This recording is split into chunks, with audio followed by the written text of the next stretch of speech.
name is Jacob Sherman, and today is Friday, October 16th, 2009, and I'm visiting with George Long here in the OSU Alumni Center in Stillwater, Oklahoma.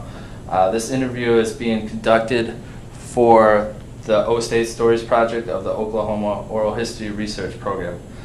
Thank you for visiting us with us today, and I just want to welcome you back to campus and hope that you enjoy the 2009 homecoming celebration. I'm looking forward to it. Okay, let's start over with your where you grew up and that kind of background information. Well, I was born in a little town called Anthony, Kansas, which is right across the line from Oklahoma, in Grant County, Oklahoma. I was raised in Grant County, Oklahoma, and I went to school at some of the country schools, and then wound up going to Waukeeta for finished out and graduated in 1951. I played all the sports, and then I kind of messed around there for a year or two, and working in filling station, and then I went to Northern Oklahoma Junior College. Okay.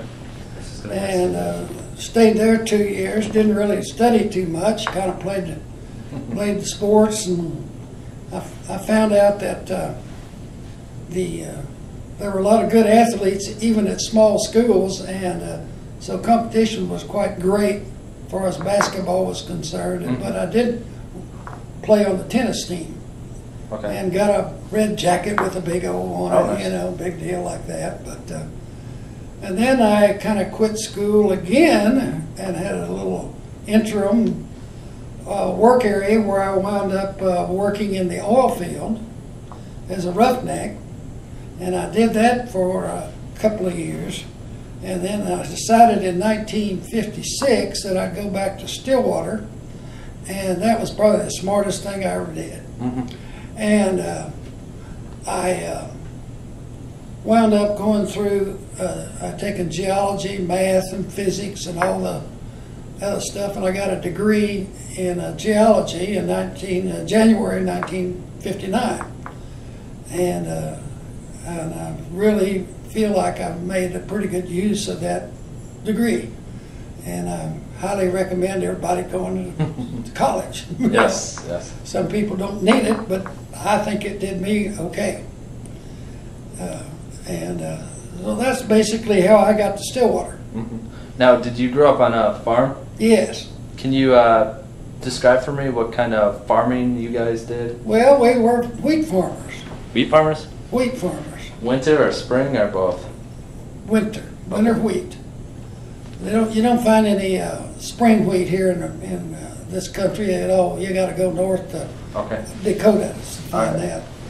And I had asthma, so at an early age I found out I couldn't hardly stay around the wheat fields. And I did run the tractors and took care of the cows, milked cows, gathered eggs, fed the hogs, had show calves, did all that stuff growing up. Started out in 4-H and went into FFA, and then, you know, came to Tulsa and show calves and so forth like that. So that was a big part of my growing up. Did you, were you part of 4-H? I was for a couple of years, yes. Did you ever come to Stillwater for the 4-H Roundup? Yes. Yes. And what did you, tell me about that experience. Well, I came down here, actually here in Oklahoma City judging milk cows. Okay. And then when I was in the FFA, I came down here and once again I judged milk cows.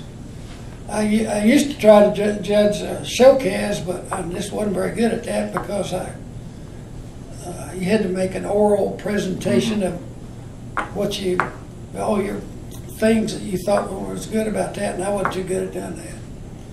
So I wound up down here one time with a whole bunch of FFA boys, and we're all from Waukeeta, excuse me, and we were walking down the street there, you know, walking downtown, you know, you could do all that in the old days.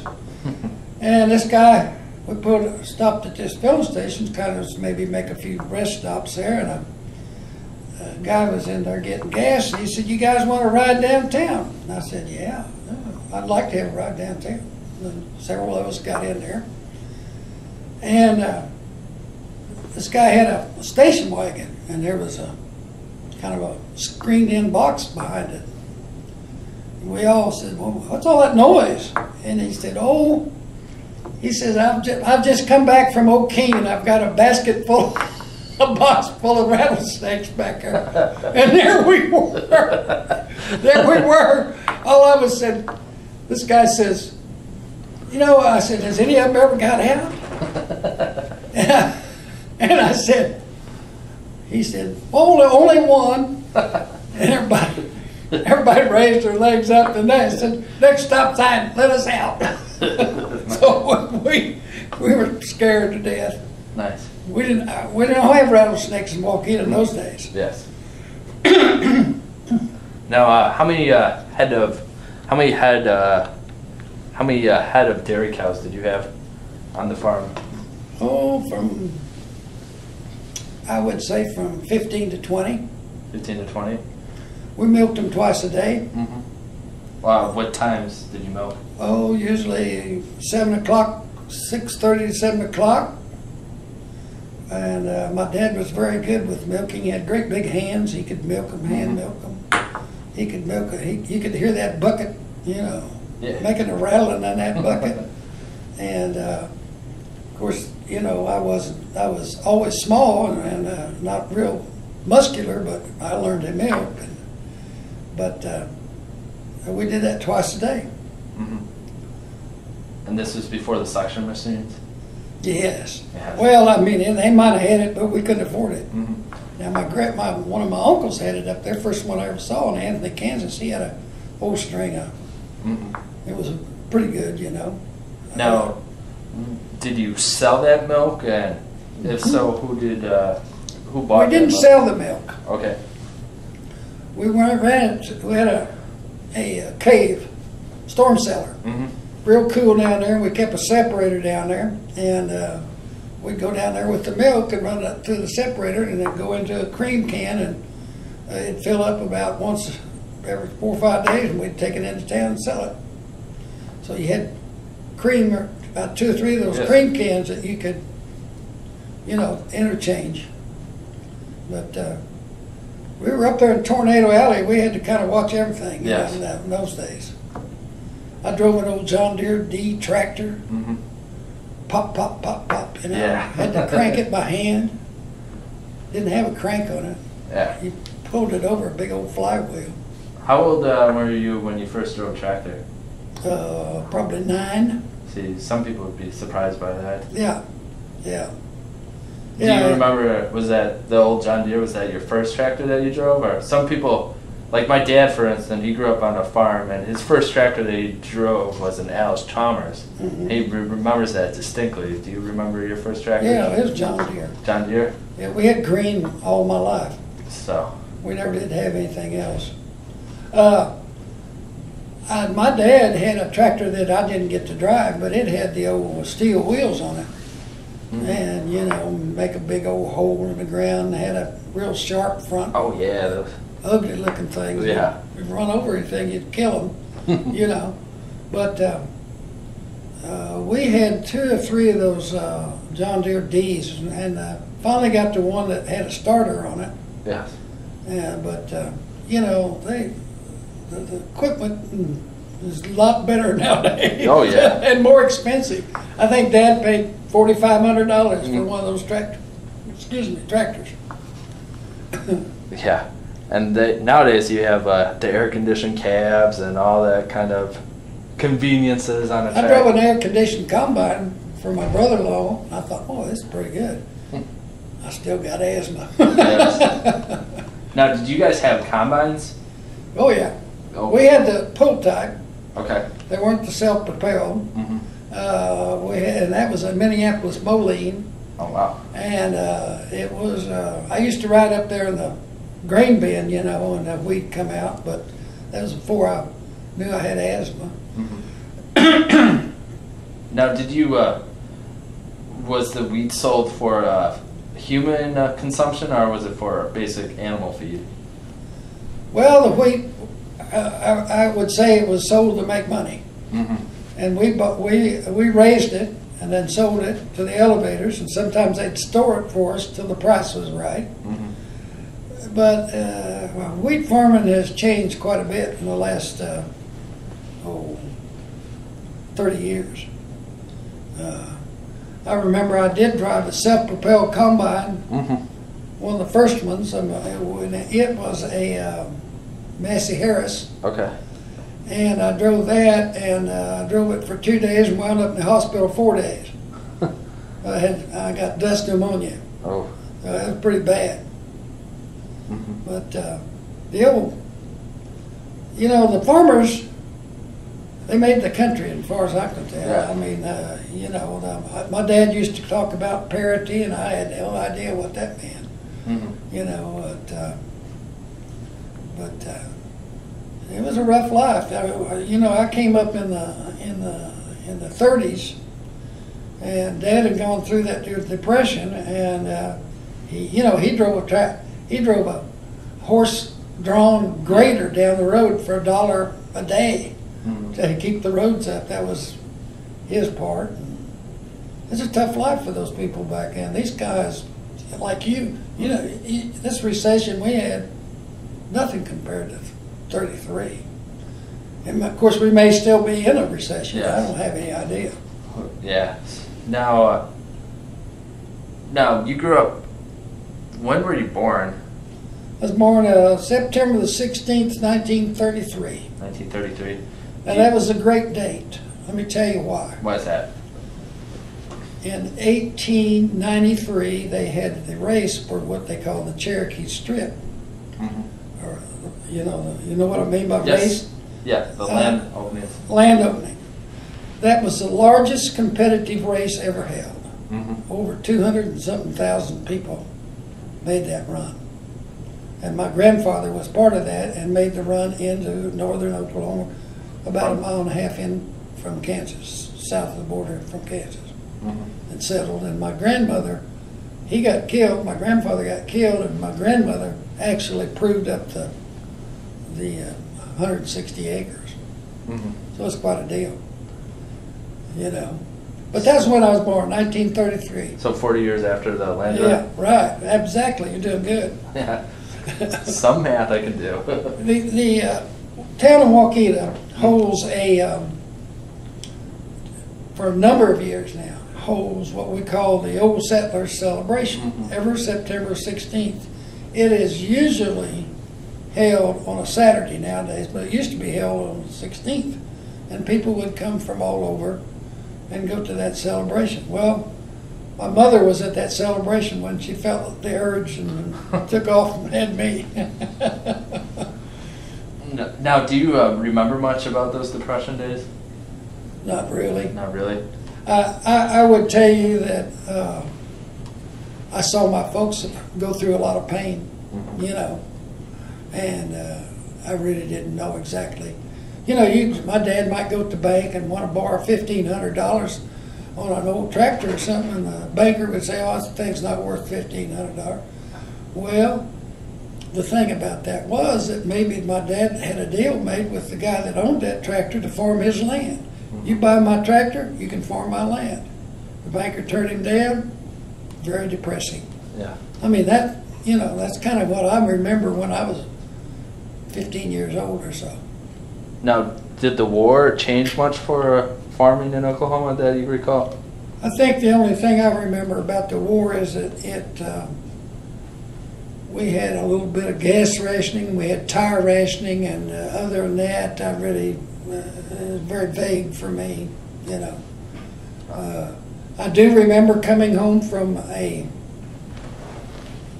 family get-together in Anthony, Kansas, Mm-hmm.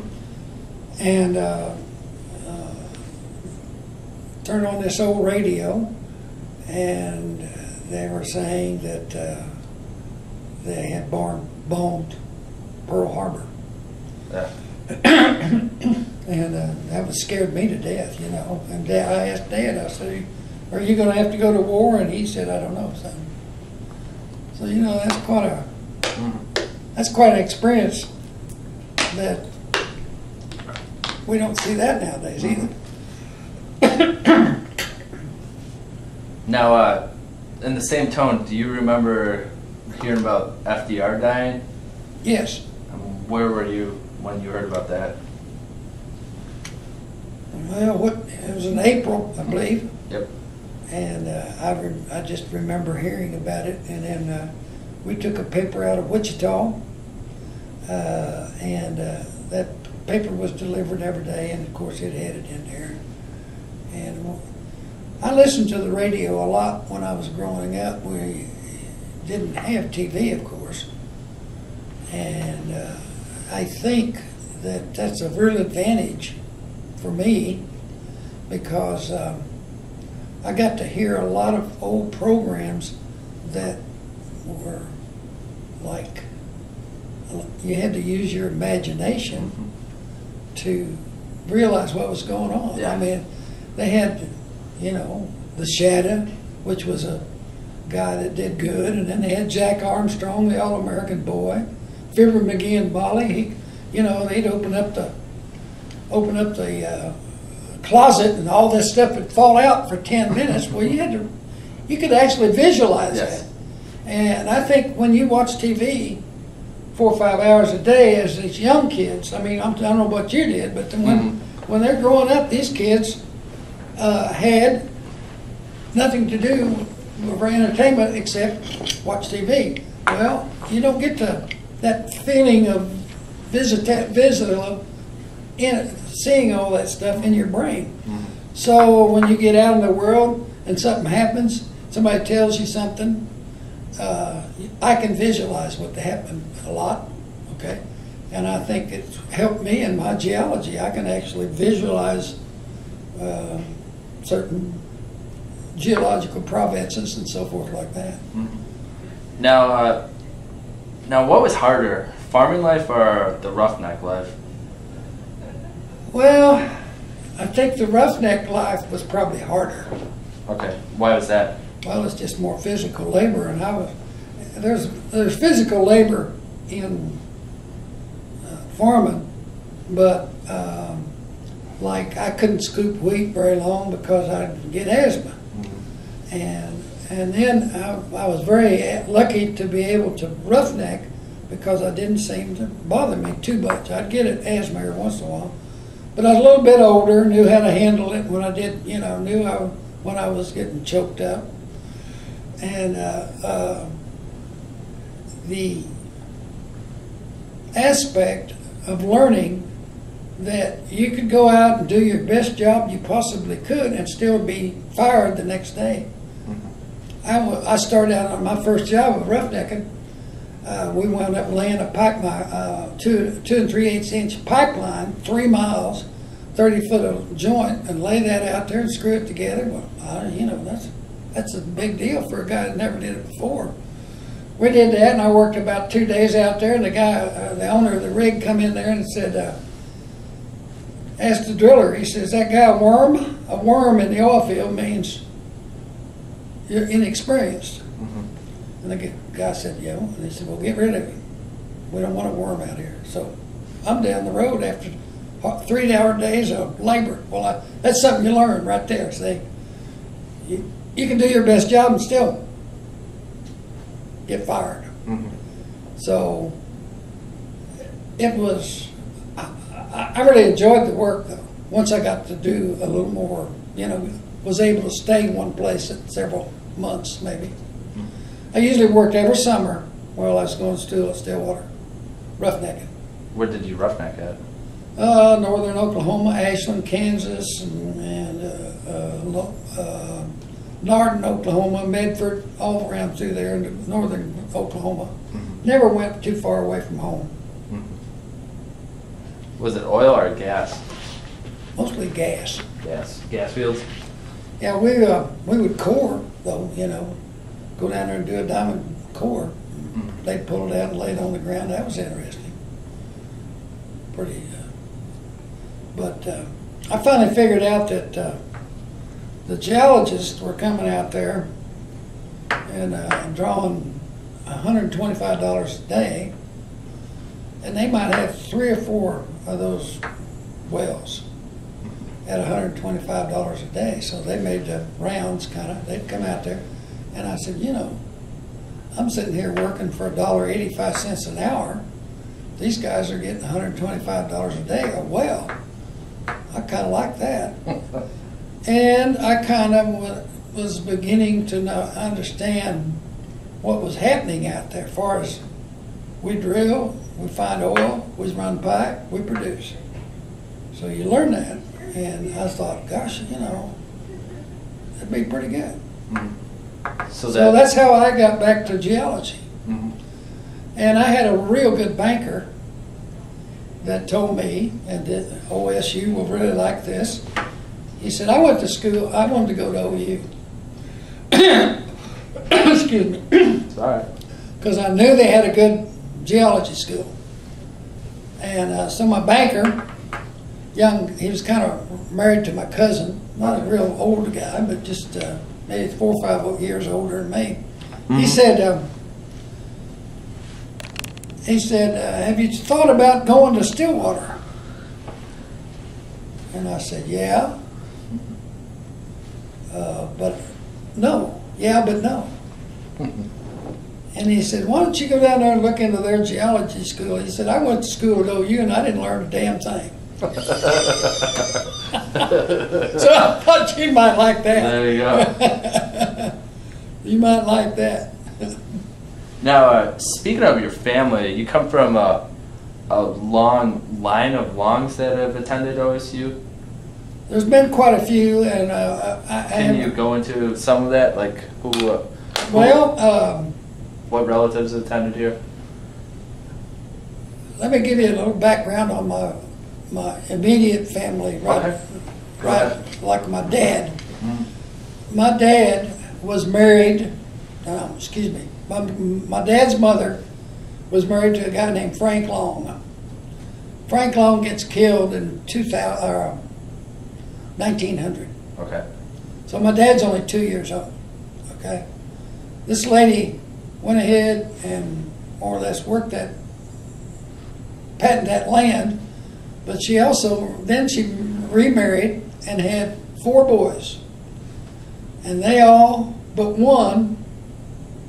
No, 2 of them went to school at OSU. One of them turned out Uncle Riley. He was a coach and taught school. I was school superintendent. My uncle Keith Stillwater, he went down here and studied, farming and agriculture, and was a farmer. Mm-hmm. So that's one side of it. And then my dad's cousins, first cousins, more or less, were some Longs that lived right next door, right next quarter house, next half-mile north. Yes. And now they almost all of them went to school here. And one of them was Lloyd Long and Charlie Long. I'm not sure Charlie went here, but I think Don Long. There's a whole bunch of Longs, string of Longs went here. Well, Lloyd had several boys, 2 boys that went to school here. Hal and Edwin. Edwin was a state senator. I think Hal was. Lloyd was one of my dad's first cousins. He was a senator or some sort, or a representative or some sort. He was a politician, more or less. You could tell every time you talked to him. You try to buy a tractor off of him, he'd give you that old used car sales. Right. Now, what about your? Are you the only son? Yes. Okay. I have a sister that died a number of years ago. I had a brother who drowned before I was born. In fact, I always say that I probably wouldn't be here if it hadn't been for my brother drowning. Mm-hmm. But there was a lot of tragedies happened on the farm back in those days. Yes. A lot of tragedies. A lot of women had children that were stillborn, and not only that, some of them lost their own life because they didn't have any doctors to deliver babies, and back in those days. So something was wrong with it. There was a lot of problems. So I feel very lucky to be here. Mm-hmm. You know. Mm-hmm. Now, how old were you when you how old were you when you came to campus here as a student? When I first came here, I'd probably say I'm 20. Let's see. I came here in '56. Okay. So I'm almost. I would turn 23 in September of '56. Okay. Okay. And I graduated January '59. I was here 5 semesters, going through geology school and math and physics. So. Were you a transfer student then? Not really. I just more or less, went to junior college, Mm-hmm. okay, for 2 years, and then I worked for a year, and then I wound up coming back to Stillwater. Okay. So I guess I transferred from Northern Oklahoma Junior College. Okay. So some of those credits came. Yeah, Okay. I'm sure. Okay. Now, did you feel odd for being an older student on campus, or? Well, I'll tell you what. It seems like to me when I first got here, of course, I'd been roughnecking. About the only thing I had for dress clothes was a pair of jeans, Mm-hmm. and that kind of fit in pretty good back in those days. But I didn't really have. I think I had an old coat or sometimes, or maybe a tie, and I went to church a little bit while I was here, but not a whole lot. But I got what you call rushed. Okay. Back in those days, and most of the guys that were in the fraternities were all younger than me. Yes. And I really probably couldn't afford to be in a fraternity, okay? Because I was borrowing money from the bank. Yes. And a banker said, "I'll loan you the money to go to school." So that was pretty good. And so I really couldn't afford to belong to a sorority, but I did feel like that I was well thought of on the campus because I was a little bit older, and I liked some of the younger girls. Nothing wrong with that. Now, were you dating anyone at that time period, or? No, I wasn't. I didn't bring any dates down here. I did date quite a bit, different girls. Mm-hmm. But I never really had a steady. Yeah, study. Now, what was dating like back then? Oh, I don't know. It was the big date for me was to go to the library and study, and then wind up going back to the student union, dance a little bit, and go back and study. Mm-hmm. And we did a lot of that. Now, what kind of dancing did you do? Oh, it was kind of the semi-jitterbug, I don't know what you call it, but it was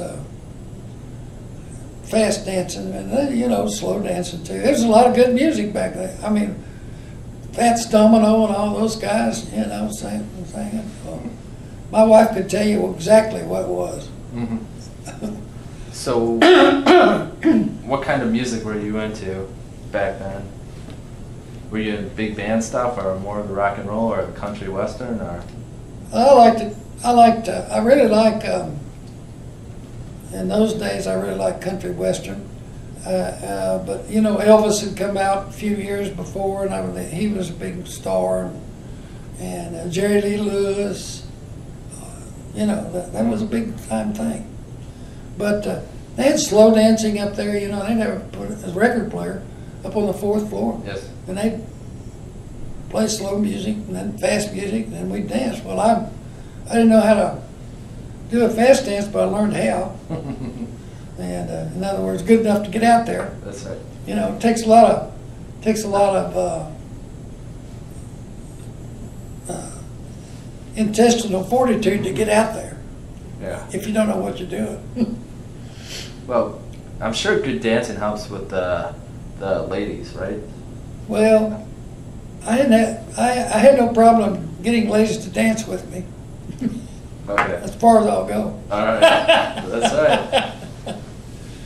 Now, excuse me, I'm really plugged up today. Yeah, that's probably the weather. But now, where did you live on campus. Did you live on campus or did you live off campus? I lived at Bennett Hall, Okay. West Bennett. No, I lived at East Bennett, excuse me. Okay. East Bennett for maybe a year, and then I moved over on Duck Street with an apartment. Did you, East Bennett, was that the home of the athletes back then, or? No, West Bennett was. West Bennett was? Mm-hmm. Speaking of athletics, did you go to any of the sporting events on campus? Oh, yeah. Like, what did you? Well, I enjoyed everything. You I like the wrestling, I like the basketball, and I like the football. What was your favorite? You know, I didn't know anything about wrestling Mm-hmm.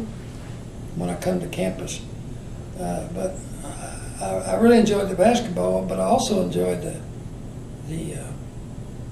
wrestling. Mm-hmm. Football, that's just a game that's really pretty good to watch, but it can be uncomfortable sometimes. Yes. I did go to one basketball game one time in I think it's 58, and they played Kansas, Okay.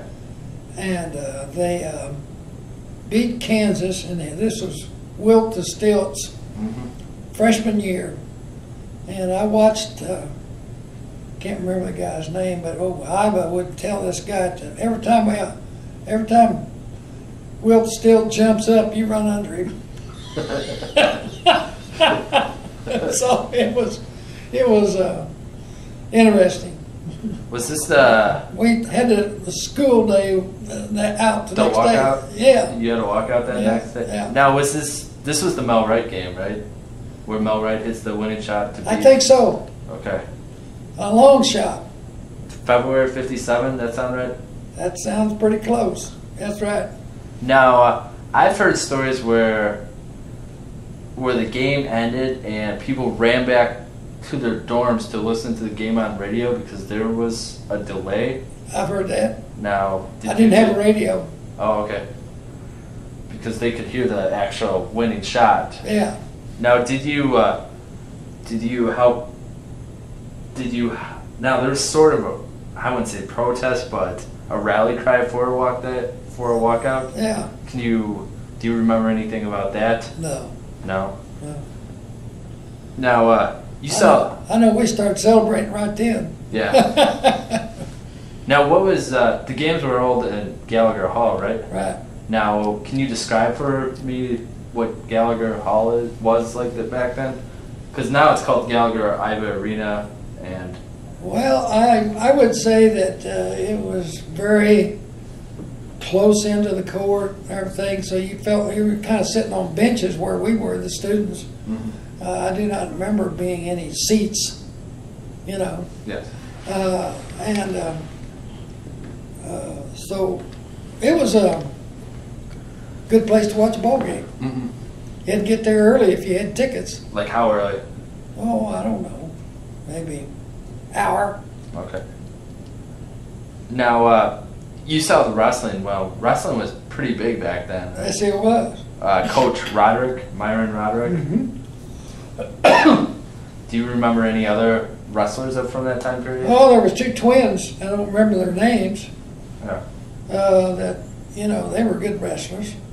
And then they had a good wrestler that was a heavyweight, but he couldn't beat this guy Hodge from OU. Mm-hmm. I don't know if you remember Hodge, but he'd get on TV and take a pair of pliers and break them. He was pretty stout. Mm-hmm. Now, I heard Bedlam Wrestling was a big event, OU versus OSU in wrestling. Can you possibly describe for what that kind of atmosphere was like? Oh, it was the Bedlam. They didn't call it Bedlam in those days that I know of, but it was pretty stout. When they came, it was very exciting, and we were always right. I mean, it was every move out there was big. Mm-hmm. Everybody was right in there close, really getting after it. So I really enjoyed it. Mm-hmm. Now, Was the crowd more of an influence in basketball or in wrestling? Oh, I would say probably in basketball. Okay. Was it like loud in there? Or? Oh yeah. Yeah. Yeah, just like it is now. Yeah, the rowdiest arena. Now, were you? When did you came during the name change or? When I came, it was Oklahoma A&M. When I left, it was, I believe that year is the first year they called it OSU. Now, what did you think about the name change? Oh, I didn't think there was anything I could do about it. Now, do you remember anything much about the football at all, or? Well, I remember one game. Okay. There's two games I can remember. One of them was when the Air Force came to play Oklahoma State here, and I could see that those boys in the Air Force had a desire to win. And I think they beat us simply because one guy just climbed up the back of one of the OSU boys and caught the ball. I mean, that's all there was to it. He was going for that ball, and that was it. The game was, that was the end of the game. Well, not the end of the game, but but I would say that it would be hard to beat a highly intellectual, good athlete. Mm-hmm. You know what I'm saying? Mm-hmm. So that's, and then the next big game we had, OU came here and had that, I think it's called Prentice Galt. Does that sound right? Yes, the running back. Yeah. From He was good. Douglas High School, I believe. I think so. Probably the first real black that they had down there. Mm-hmm. In fact, I think he was All-American. Oh yeah, I knew those athletes quite a bit because I've served them. I was working in Bennett Hall. I served them, and they would come in, and that was the first year we had a few blacks. Mm-hmm. And one young freshman boy was going down to play Arkansas. Okay. Freshman game. Mm-hmm. And that was when they was having a lot of trouble in Little Rock. Yeah. And so he said, I'm thinking about getting some powder. he was going to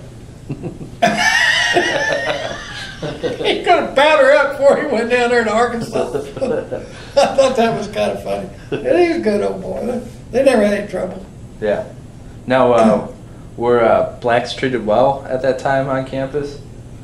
Well, I'm not sure they were treated badly. Yeah. Okay. But I think there was still some reservations about whether they were good athletes or not. Mm-hmm. They certainly would. We had Langston University come and play our Waukeeta Town team one time, and I've never seen such a bunch of good ball players in all my life. Mm-hmm. They would just cross the center line and shoot and it'd go in. I mean, it just. And they really did a lot of talking in those days. Mm-hmm. They don't do that so much now, but I enjoy basketball. I go to the San Antonio Spurs. I'm Season tickets or no? I used to have them, but you got to where I don't go Priced all the time, out. kind of. They priced me out. That's about for sure. I think it's about $40,000 a ticket now. Yeah. Now, I'll say. So you were kitchen staff then? Yeah, I just worked in the kitchen, the cafeteria, Mm-hmm. back in. We'd work one day. We'd wash dishes. Next day we'd clean the tables, Mm-hmm. stuff like that. And you got 3 meals. That's the reason I was there. See, Yeah. I'd get up at 6 o'clock in the morning, go in there and start getting things ready. That was part of my deal. Now, did the athletes get better food than compared to the rest of the campus? Oh, I think they got all the food they wanted. Mm-hmm. They might have got not got any particular bitter fruit that I know of. Mm-hmm. Now, do you remember any particular basketball players that you served? 87. Eddie Sutton? Can you? I don't really remember much about Eddie. Eddie's a pretty quiet guy as far as I can remember. I mean, I do remember seeing him around. I didn't see him too much. Mm-hmm. There was another guy that I can't remember their names, but real nice. Mm-hmm. And I don't think they had a black basketball player at that time. Okay. It's just a Mel Wright, was he playing there? Yeah. You mentioned his name, and I forgot about him. Mm-hmm. They had some, but they had like one or two. I think it was just a freshmen. Yes, that was like. You know, they couldn't play freshmen in those days. Mm-hmm. In those days. Mm-hmm. Now, what was your major? Geology. Geology. Yeah. And did you have a minor? Mm-hmm. I guess I had a minor in math, Mm-hmm. physics. Maybe, I don't know what it was. Okay. I think it was math. Now, what was the course like for you? Coursework like back then? Well, you know, I had a lot of. I guess I was fairly I was fairly intelligent, but I wasn't stupid, Mm-hmm. but I was not a good student because I didn't ever, before I went to Stillwater, I didn't study it. I just went down and played basketball, just kind of a hangout, you know, for 2 years at Tonkawa. But I came down here, I started studying, and I made good grades. And I got into calculus and all that stuff, and physics I really enjoyed, and that was something new to me, science. The geology was really interesting, and we had great professors. John Naff, Bill, I think it's Bill, Dr. Blake Brent, and another guy named, oh gosh, I can't remember. There's two more professors. One was the head of the school, and his dad had run the school down at Norman. But probably the most interesting class I had was paleontology, and that was John Naff. But let me tell you about John Naff. Okay. John Naff, first course I took from him was basic geology. And 101 or 102, whatever it was. Mm-hmm. But John would come in, John was very brilliant. He would come in and take the cards, and he would hold those cards up, and he'd look at the name, and he'd say, George Long, and you know, you'd stand up, right, hold your hand up, whatever. And he did that one time. Mm-hmm. And the next time he came to class, he called the names from memory. Pretty good, huh? Yeah. And the third time he came in, he'd look around and he said, well, everybody's here. Now that was brilliant, I thought. But I mean, he did that on every class that I took under him. I took 3 or 4 classes from him. And I really enjoyed it. I was trying to think of this other professor. We went to field camp out in Colorado, and what was his name? We went to field camp out in Colorado, and we were going along the side of the mountain, and he slipped, put his hand out, and it was into cactus, and it just went right through the back of his hand. Oh, it was terrible. Yeah. I mean, you know, you couldn't put you could pull him out this way, but he was in intense pain. Big old long things, you know. Yeah. Poisonous, probably, you know, just make you. And I can remember that just as plain as day. Wow. That sounds fantastic. And every day out there at field camp, about 2 o'clock, you might as well head over to the shelter. Mm. You know why? It's going to lightning and storm. Oh. Every day at 2 o'clock. That was at Canyon City, Colorado. Mm. Very interesting. I spent a month out there, and learned a lot.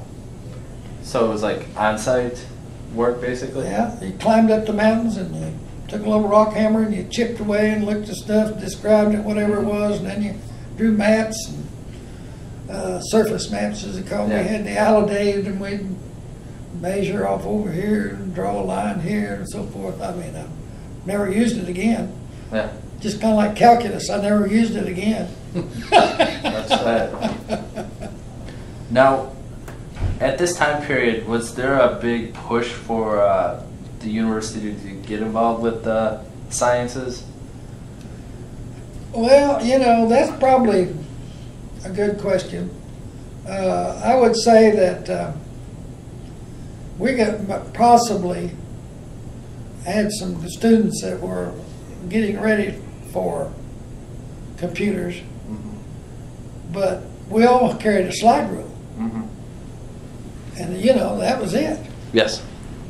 So Must have been fun doing calculus on that. oh, it was. But you know, I had a professor that in physics, you went to the class on the finals and you had all these equations. He would let you write down all the equations. You had it for a cheat sheet, and when you worked the problem, you just had to. You didn't have to come up with the right answer. You just came up with how you arrived at that answer. And I was really good at that. I made 8 hours a day in that physics. I thought I was pretty darn good for an old farm boy didn't know come here from Sikkim. Now, this is my question. Do you remember when the Russians launched Sputnik at all? Yes. What was that like? Well, we really had no idea. I don't know, what year was that, you know? 57, something like that. Okay. I think I remember something on TV. We used to watch a little TV there in the Bennett Hall. I don't know if that was in there then, but anyhow, I would say that was kind of scary. And it wasn't near as scary as a few years later when the Russians started bringing those things, the missiles into Cuba. Now, I was really worried then because I was working for myself at that time, and I had a brand new car, and I told my partner, I said, I'll tell you what, I'm going down this well. If something happens, because San Antonio, I felt like would have been a target. Because of the air base. Yeah. And so I said, if something happens, I'll meet you out in the Davis Mountains, because that'll be about as far removed from San Antonio as I could get. So that was we had that kind of figured out. We even bought groceries and stuff, put them in the back of the, cans of beans and stuff. We really thought something was going to happen. Do you remember anything else, like historically from that era, that particularly stands out? Like, say, from 57 to 60? Historically? Yeah, that you can recall particularly? Well, I don't know about 57 to 60, but I was working on a well in 1963 when Kennedy was shot. Now, that probably, everybody knows where they were when that happened. Yeah. That was alive and know what happened. And I was out on a well that was colder than blue blazes in South Texas. And when it gets cold in South Texas, it's cold. It's damp and really cold. And that was a miserable evening. And that was a miserable few days just watching that on TV and everything.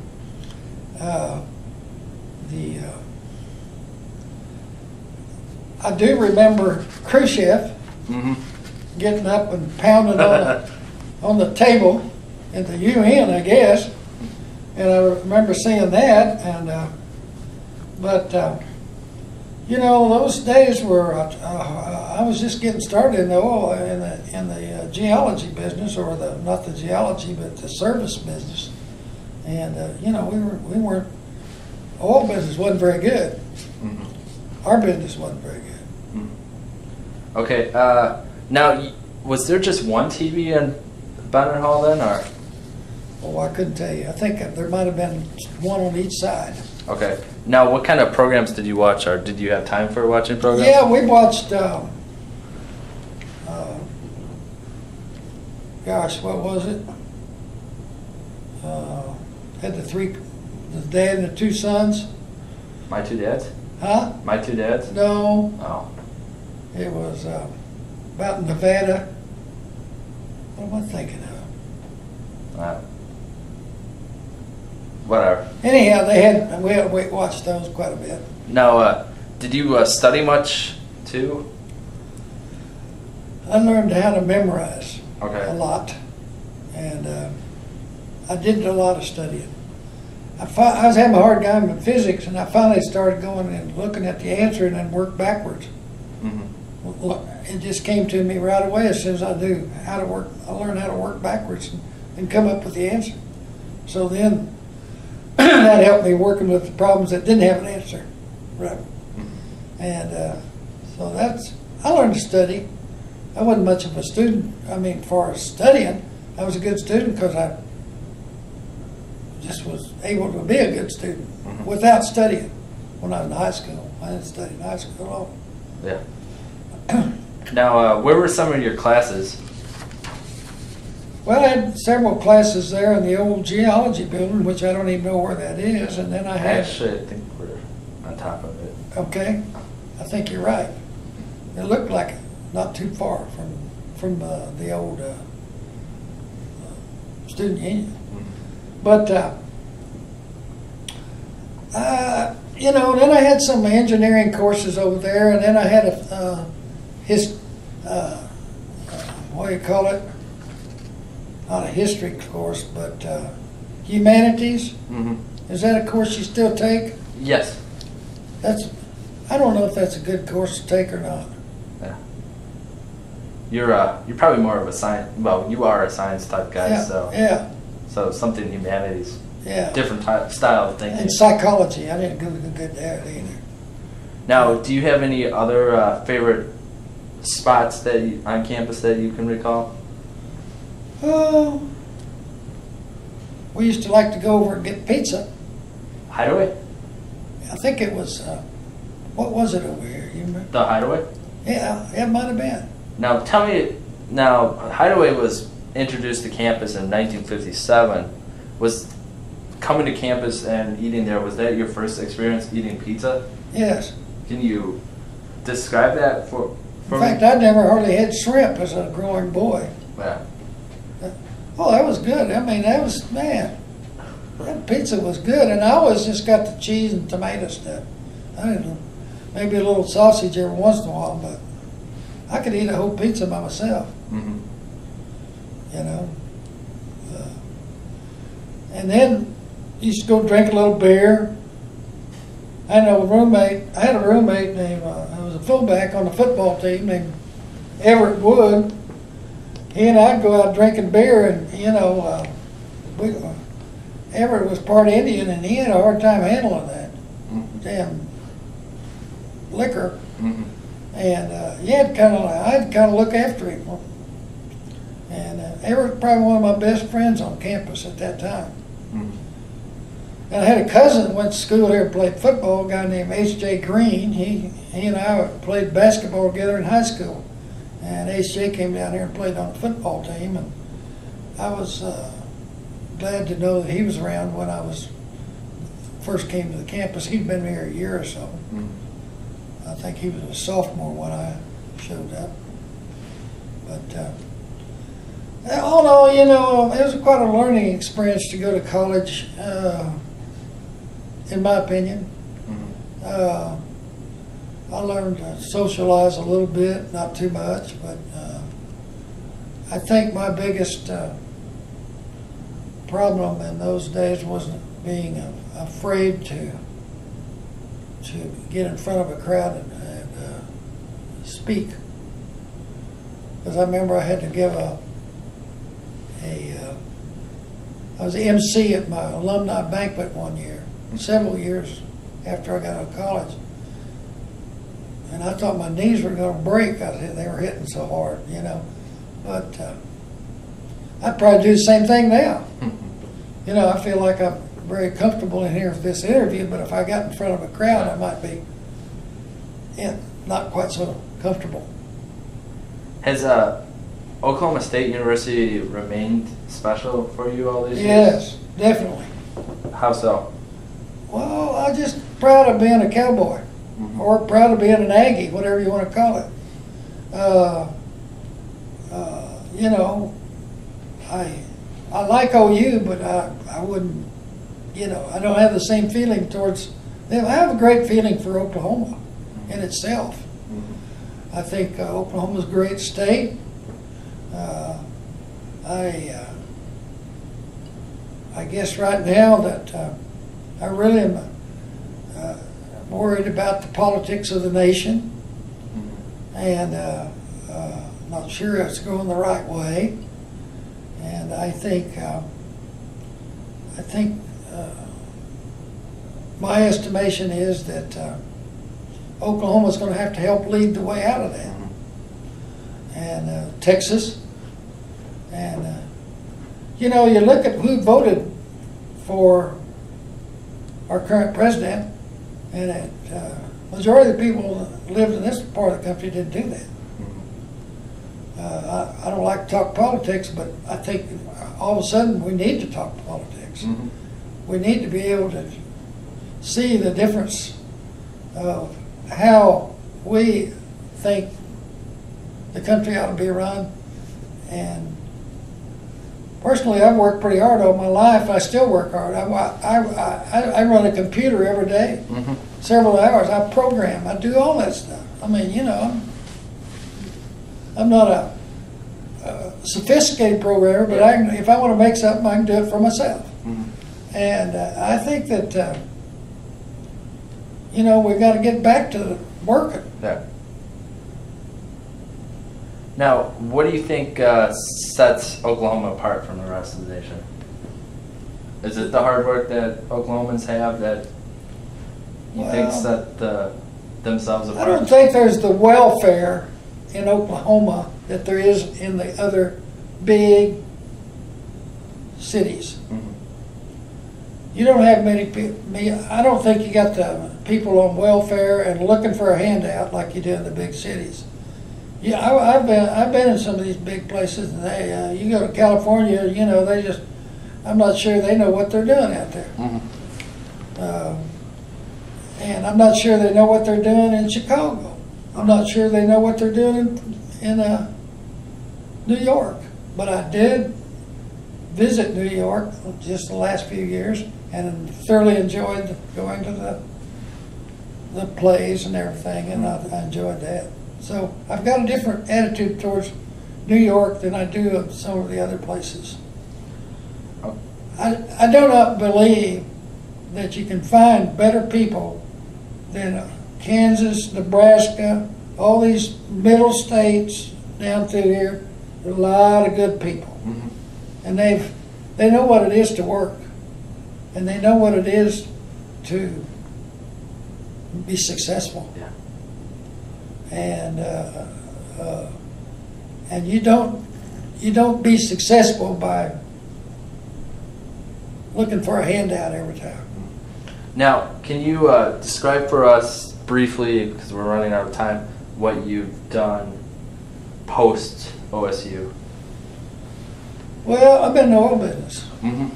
Okay, I really started working for myself as a geologist in 1968. I was in a service business prior to that, but I would say that the oil in the 70s things were pretty good, and in the 80s they were even maybe a little better. In the 90s things didn't go too good in the oil business. So I've seen the ups and downs and the bottom of the wave and top of it too. And I just think we've learned to ride that cycle. And I think the oil business right now is maybe I'm maybe it's suffering a little bit Yeah. because the price of natural gas, I think, is a little too low. I spent a lot of money drilling with $6 and $7 for money for gas, and now I'm trying to pay for it with $4. Pretty hard to do. So I like the oil business. Yes. I've been in it for over 50 years. What do you think about our famous alumni, Mr. Pickens? I think he's doing the best job he possibly can. He's a smart guy, and he's going to make money for him and his whoever he wants to work for. He's good. I think he's done a wonderful job here for OSU. You don't find many campuses that have got that kind of support from the alumni. Now, wrapping up here, what does OSU mean to you? What kind of thoughts and emotions do you have when you hear the words Oklahoma State University? Well, I think it's part of my life that I would say that it's been there for a long time, not for 4. Yeah. And I, as a OSU graduate, I do not think I would ever. I'm very proud of that. Okay, and I don't think I'd ever say anything bad about OSU. And I'm sure that I'm just like everybody else. You come down here and you do the best you can, and you get out of here and you go on down the road and you do the best you can. And you can't. I can look back that going here changed my life. From a kid that couldn't breathe on a farm tractor to a guy that really can't talk very good today, but I'm still here. I'm 76 years old, and I play golf. I work. My brain's still working fairly good, you know. At least I remembered where Stillwater was. Yeah. It's north. So anyhow, I really think a lot of Oklahoma State University. Now, what's it like to be a cowboy in Longhorn country? Oh, it's terrible. In fact, I got a friend up at Waukeeta that says, you know, I'm for any team that's playing Texas. And yeah, I belong to a country club in San Antonio, and I've been there a long time, and I have a lot of friends there that went to OSU. Went to Texas, and I find them somewhat arrogant, but maybe not too much. But maybe they brought up that way. Yeah. Who knows? But they're all good guys, you know. Yes. But everybody has had, really. Everybody that goes to school, I think, comes out of college with a certain attitude that my school is better than your school. Yeah. We got better football team. We got better students. We got a bigger campus. And I said, well, whatever. That's the way I look at it. Life is whatever. Yeah. As long as you work hard at it. That's right. That's right. Now, is there anything else you would like to add?